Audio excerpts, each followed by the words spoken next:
Hey, what's going on everyone? Welcome back to yet another video. Today I got my first L series lens and in this video I'm going to review that lens. Let's start the video.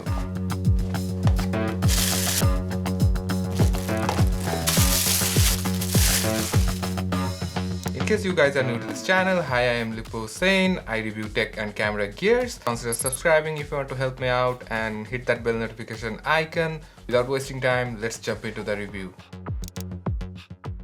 This is a 24mm f1.4.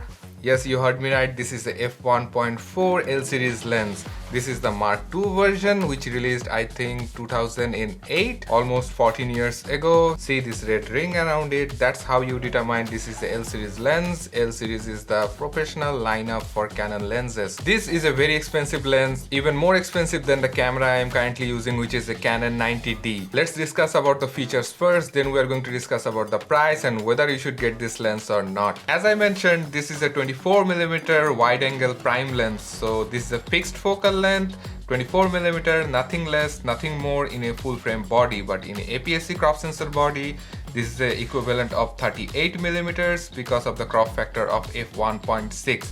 So 24mm times 1.6 is 38, so this is a 38mm lens for APS-C crop sensor body. It has extremely fast aperture of f1.4 to the minimum of f22.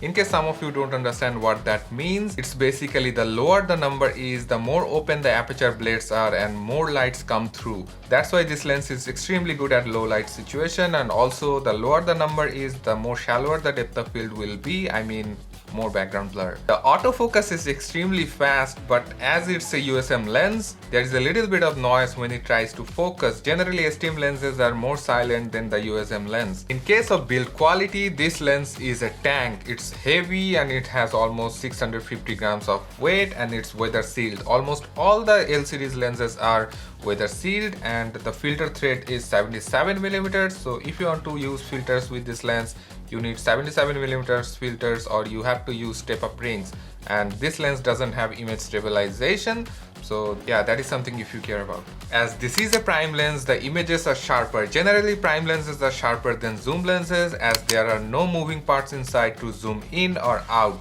The minimum focal distance is very low, like 25 cm. You can get very close to your subjects. That is one of the main reason I get this lens. And you can get kind of a macro shot with this lens. So why the heck did I get this lens? There are two main reasons why I get this lens. The extremely low aperture to get smooth background blur and the minimal focal distance so that I can use this lens as a macro lens. And also this is a versatile focal length. I mean, I can shoot my A-roll and B-roll with the same lens. Currently I'm using a Sigma 18-35mm f1.8. Let me show you how cool it looks with f1.4. I mean, look at that. The background is like melting and the image is sharp and vibrant. I love this lens. Now comes the most important part, which is the price. This lens cost around 1,500 new and almost $1,000 in second hand. Still very expensive. I mean, if you look that as an investment, I don't think that is so much expensive because these lenses will serve you almost 10 years very easily, and I mean this lens is built like a tank and you can sell this lens anytime and you will get a very good price. So if you are thinking about getting this lens and you have the money, go for it. You won't be disappointed. But this lens is not a necessary lens. I mean, you don't necessarily need this lens to create great content, but it helps me what I am trying to achieve. That's what I am always trying to say, like buy gears or lenses that helps you to solve some problem you are currently facing or increase your quality. So that's it for this video. If you like or learn anything from this video, do let me know in the comment section. Hit that like button and consider subscribing if you haven't already. I'll see you guys in the next video. Peace.